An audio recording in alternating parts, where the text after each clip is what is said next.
Overlay, bien sûr, avant de lancer le stream. Thanks.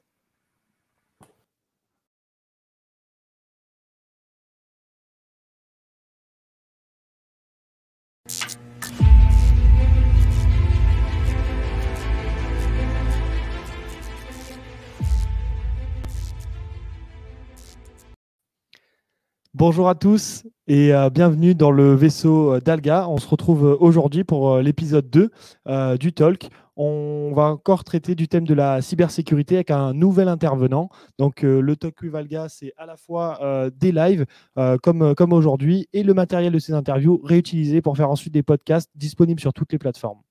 Alors bien sûr, suivez-nous sur les réseaux sociaux si vous voulez suivre un petit peu les interviews en live et la continuité du projet. On est présent sur Instagram, sur Facebook aussi. Alors, on a traité la semaine dernière dans une super interview avec Omar Benzerga du cas de l'hôpital d'Arles qui avait été victime d'une cyberattaque. L'ensemble des prestations pour corriger les dégâts subis, c'est 300 000 euros. Donc voilà, c'est un impact énorme financièrement parlant pour l'établissement. Donc on voit toute l'importance qu'a un petit peu la vigilance qu'on doit avoir en tant que chef d'établissement, chef d'entreprise vis-à-vis des cybermenaces. Et on va approfondir le sujet aujourd'hui avec un nouvel intervenant donc, qui est Benjamin Meulier, qui se présentera tout juste après mon propos. Bonjour Benjamin, bienvenue dans le vaisseau Alga. Merci beaucoup. Et donc, en une seconde, juste pour les remercier d'être avec moi sur le plateau, j'ai donc Nathan et Pablo qui sont tous les deux donc étudiants en audiovisuel dans l'école Innov. Ils seront là pour réagir en live à nos échanges et pouvoir nous faire remonter aussi les questions du chat, parce que j'espère que vous serez, comme la dernière fois, nombreux à interagir avec nous pendant cette interview. Alors Benjamin, sans plus attendre, quelques mots pour vous présenter, pour nos spectateurs, nous dire voilà, en quelques mots qui vous êtes et qu'est-ce que vous faites dans la vie. Effectivement, je suis Benjamin Meulier, je suis responsable de département sur les activités cybersécurité chez Adentis. Donc Adentis, en fait, c'est une société de conseil spécialisée dans les systèmes embarqués et les nouvelles technologies. Et en fait, on s'est rendu compte il y a quelques années, depuis 2016 maintenant, que les systèmes d'information des sociétés ainsi que l'IoT en général étaient très facilement vulnérables. Nous, notre cœur de métier, c'était bien sûr l'électronique et le logiciel dans un premier temps et l'IT après. Et donc, nous est venu tout naturellement de pouvoir un petit peu protéger aussi et aider et accompagner les entreprises partenaires sur la sécurisation de leur système d'information et de leur IoT du coup. Voilà. Au niveau de la taille des entreprises que vous accompagnez, on est généralement sur quelle taille d'entreprise? Est-ce que vous avez des TPE, PME en portefeuille? Effectivement, ça va de toute taille. Aujourd'hui, on accompagne des très gros du secteur qui sont très bien structurés. Nous, on est vraiment positionné aujourd'hui sur un marché de niche qui est l'industrie, qui est généralement un peu plus lent à prendre les choses en compte. Et donc, du coup, voilà, on a aujourd'hui des sociétés qui vont faire 10 000 collaborateurs, comme des petites PME, TPE qui vont avoir 10, 15 collaborateurs, 15 collègues. Voilà. Donc, on essaie au moins d'aider tout le monde chez Adentis. Super, merci pour cette présentation. Je pense que voilà, c'est plus clair pour toutes les personnes qui nous suivent, pour Nathan, Pablo et pour moi-même sur votre activité. Benjamin, merci beaucoup. Alors, on va enchaîner avec les questions qu'on a préparées de cette interview, des questions qui ressemblent à celles qu'on a posées à Omar la semaine dernière. L'objectif étant toujours enrichir un peu plus le sujet, nos connaissances et puis du coup le contenu du podcast que l'on va sortir ensuite. Première question, un peu large, votre définition, votre réponse pour qu'est-ce que la cybersécurité? Oui, question très large. Pour le coup, pour moi, la cybersécurité, ça va vraiment être en fait tout ce qu'on va pouvoir mettre en place au niveau organisationnel, structurel, mais aussi technique, afin de protéger, donc comme je l'ai dit, soit l'IoT ou soit les systèmes d'information d'une entreprise, mais aussi d'une collectivité comme une mairie ou de certaines OIV. Alors les OIV, je ne sais pas si ça parle à tout le monde. Mais c'est des groupements d'entreprises qui sont aujourd'hui essentiels pour l'avenir de la France. donc tels que Airbus ou des choses comme ça qui demain peuvent, si elles viennent à être attaquées, pourraient endommager énormément toute l'économie française. Donc voilà, ce serait vraiment de faire un scope sur toute l'organisationnel, le fonctionnel et la technicité. D'accord, d'accord. Deuxième question, en quoi est-ce que la cybersécurité est aujourd'hui indispensable au sein des entreprises? Est-ce qu'aujourd'hui, en tant que patron, on peut se permettre de dire non, ça arrive qu'aux autres de toute façon, moi j'ai jamais eu de problème, je vois pas pourquoi ça commencerait aujourd'hui. Alors effectivement, pour moi, c'est un problème, c'est un gros problème et c'est ce qu'on essaie de faire voir en tout cas à nos clients. C'est qu'en fait, on a un peu cette politique de l'autruche où tant qu'on n'est pas attaqué ou tant que c'est le copain d'à côté, on prend pas forcément, des actions on met pas forcément des actions en place, pour des raisons, économiques ou même, pour d'autres raisons, hein, plutôt sociales. Heu et donc oui, effectivement, aujourd'hui, il y a à prendre en compte, ces problèmes-là. Des attaques, il y en a à peu près toutes les secondes, que ce soit une attaque pour des grosses structures ou des toutes petites sociétés. Quand on regarde un petit peu, les attaques de ransomware qui sont un type d'attaque, aujourd'hui, en France, toutes les 11 secondes, il y a une attaque de ce genre. Donc voilà, c'est quand même des chiffres qui sont assez parlants.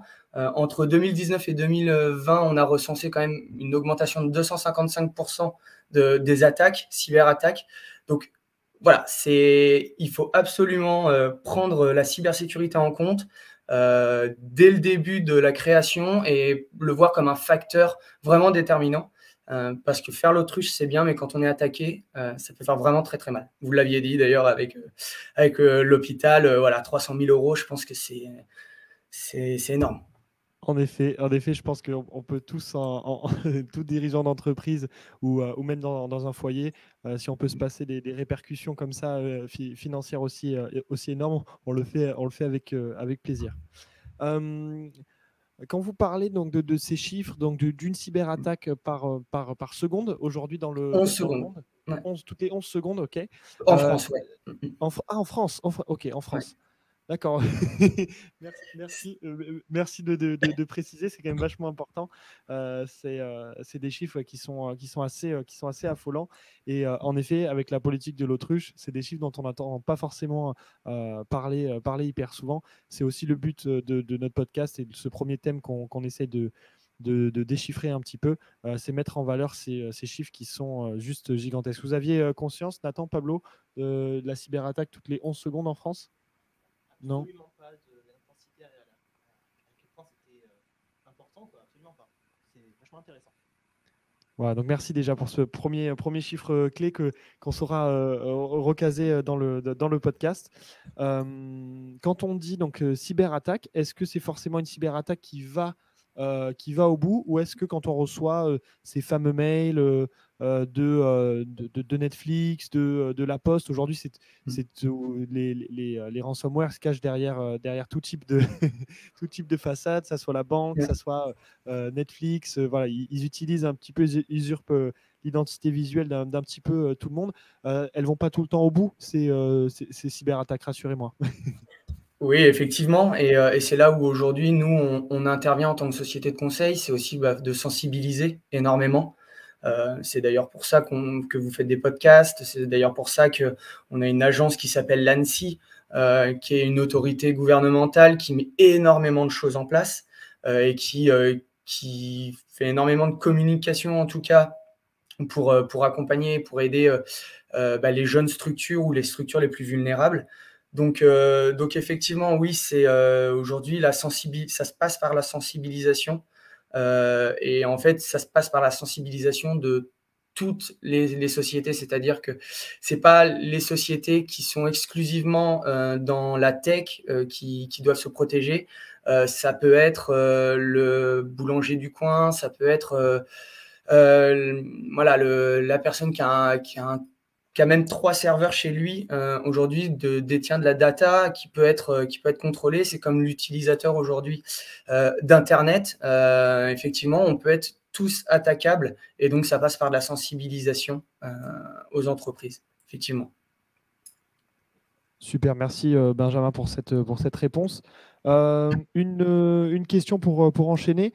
Les menaces les plus courantes en termes de cybersécurité pour les entreprises, est-ce qu'il y en a qui apparaissent comme les plus courantes? Oui, clairement, on parlait des ransomware. Très clairement, ça, c'est une des plus grosses menaces aujourd'hui. C'est la plus grosse menace aujourd'hui en France. C'est-à-dire qu'on collecte les données, on les bloque et on demande une rançon en fait à la société pour pouvoir en fait libérer soit l'utilisation de certains outils ou alors même des données confidentielles, hein, comme les fiches de paye ou des choses comme ça. Ça, c'est un type d'attaque. Après, on va avoir aussi le phishing qui est très utilisé. Le phishing où derrière, il faut… en fait, ça imite en fait le courrier d'un. Vous l'avez très bien dit, hein, ça imite très bien avec le logo, avec généralement les mentions qui vont bien, l'adresse mail, le format qui va bien. Une entreprise ou alors un gouvernement et qui vous demande de faire un virement ou voilà, vous n'avez pas respecté telle chose, donc vous devez faire un virement. Donc ça, c'est très très utilisé. Et puis après, il y a aussi l'arnaque au président qui est très très connue.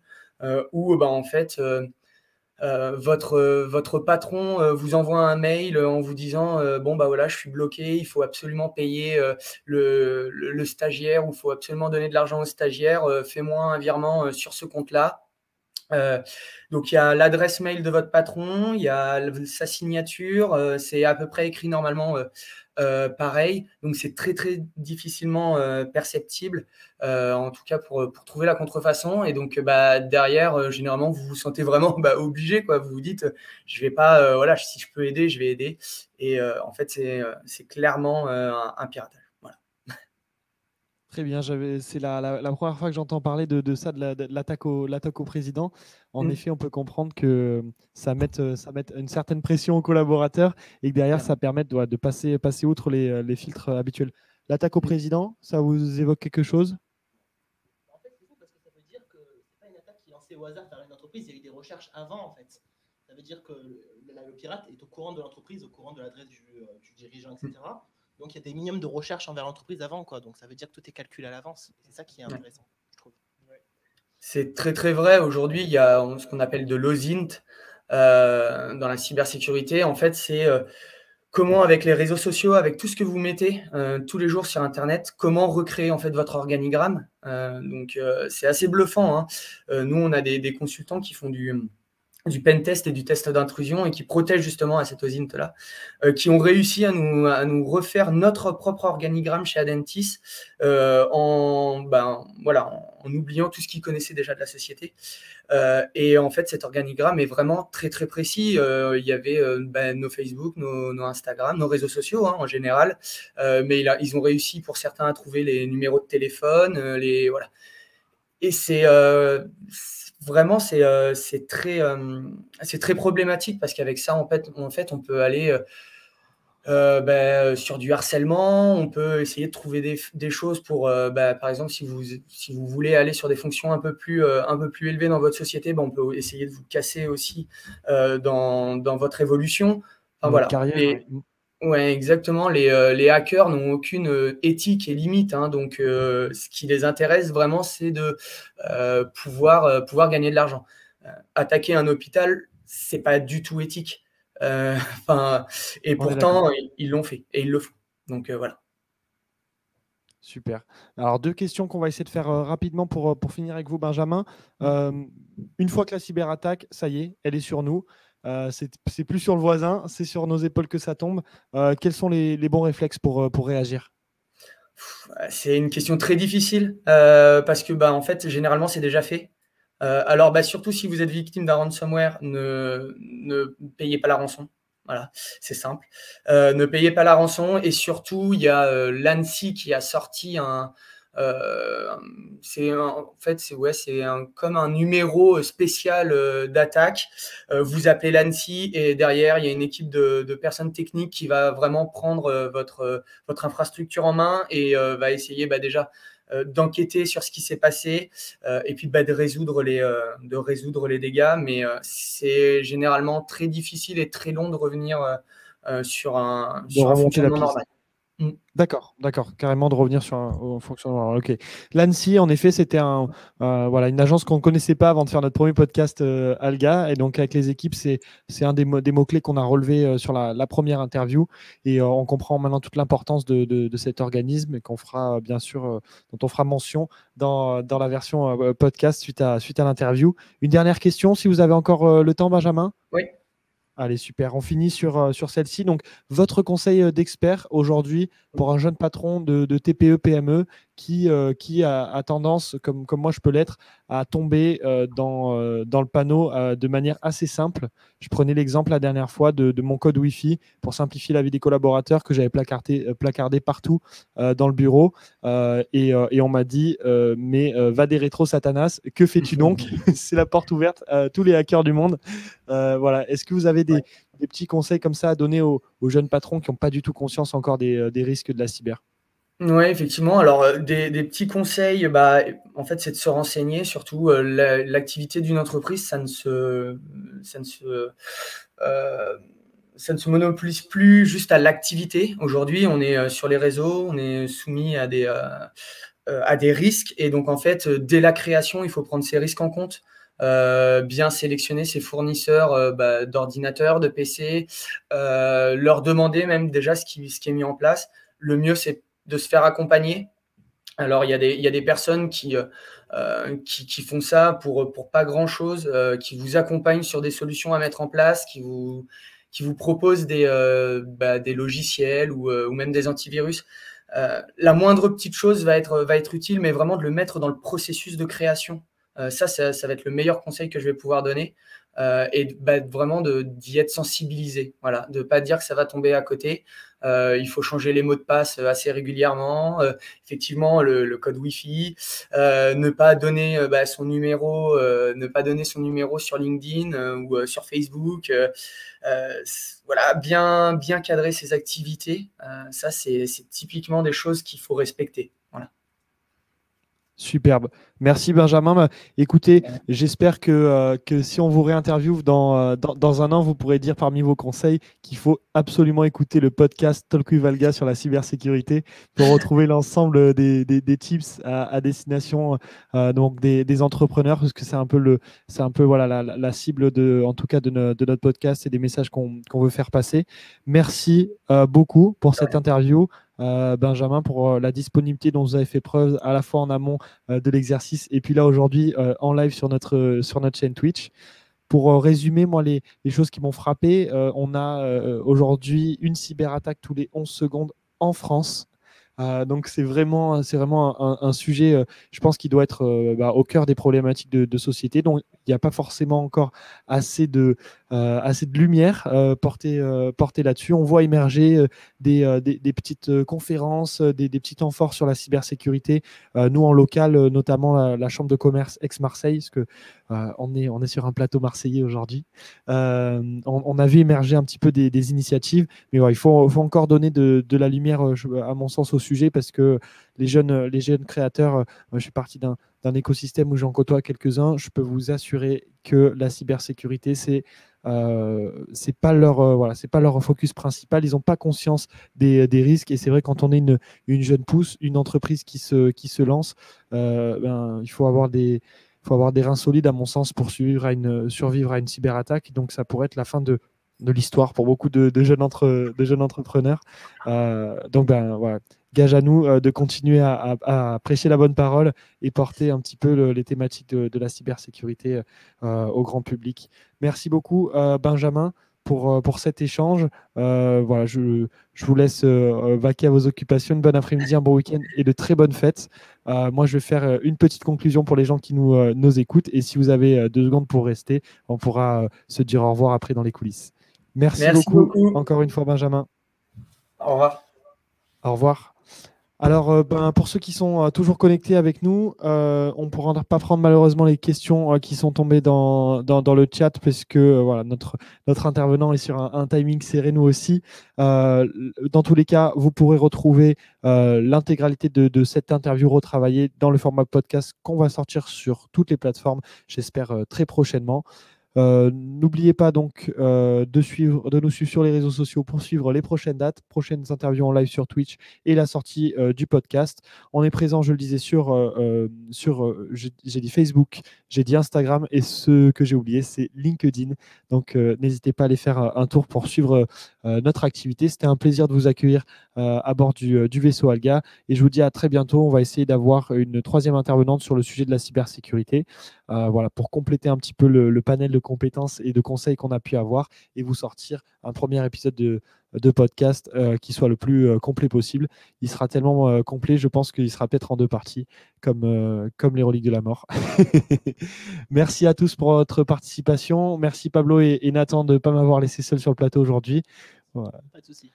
Et puis, merci à l'ensemble de l'équipe dont vous allez découvrir les petits noms pendant le générique, surtout à notre réalisateur en chef, Thomas. À très bientôt sur Alga TV.